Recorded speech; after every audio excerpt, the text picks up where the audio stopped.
Welcome! Ito ang ating first episode ng ating bagong vlog at ang ating unang pag-uusapan ang Pretty Not So Knotty Detangled Brush. Ano ba yun? Di suklay. Ano pa ba? Sige, simulan na natin. Okay, ano ba ang makikita sa box natin? Well, andun yung pangalan, Pretty Not So Knotty Detangled Brush. Then sa taas din, Pretty Not So Knotty Detangled Brush. Plastic box lang siya, so kita kagad yung nasa loob. Ito sa likod, nandun yung ibang details. Brush, meron pa siyang caution na nakalagay. So natin makikita natin, caution, this is not a toy, keep out of reach of children. Okay. Storage, store in cool, dry place, keep out of direct sunlight. Okay. So let's see, natin siya bubuksan.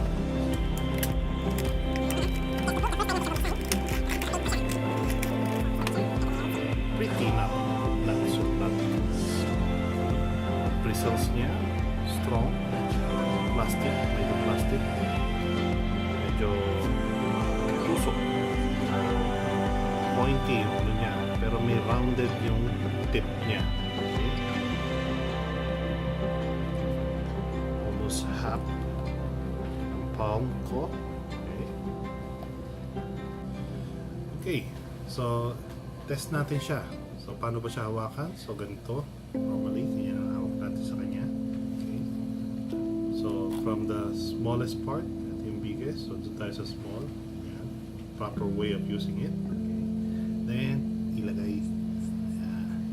Medyo for my scalp, medyo masakit ang pagkakagamit sa kanya, especially sa scalp ko.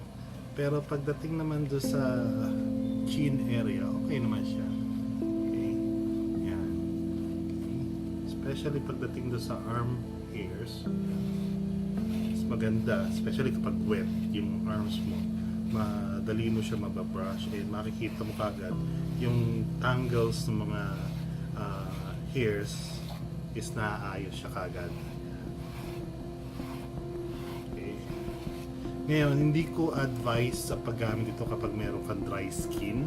Kasi kapag ginanon mo kagad siya, makikita mo kagad yung scratches sa balat mo. So, I would assume na moisturize yung mga skins niya, especially scalp, kapag ginamit mo.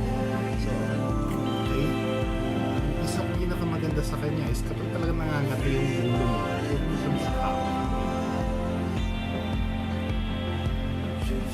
Kapag medyo may alikabok or binabalakubak yung anit niya, pwede mo yung pantanggal yan. So nakita natin yung tamang application paggamit and recommendation, especially sa mga type ng skin para sa brush na to. So sa inyo yan, kung gusto nyo supportahan yung brand or gusto nyo bumili at subukan, pero para sa akin, isang pinakamagandang application na gamit ko sa kanya is pang kamot ng balat o ng anit. So ito yung ating first vlog episode. So sana sa susunod na magbablog ako, supportahan nyo kami. At kapag meron kayong gustong ipahatid o gustong pa-review, send nyo lang sa amin, bigay nyo lang yung mga links kung saan mabibili yung produkto nyo. Bibili namin at susubukan namin para sa inyo. Bye!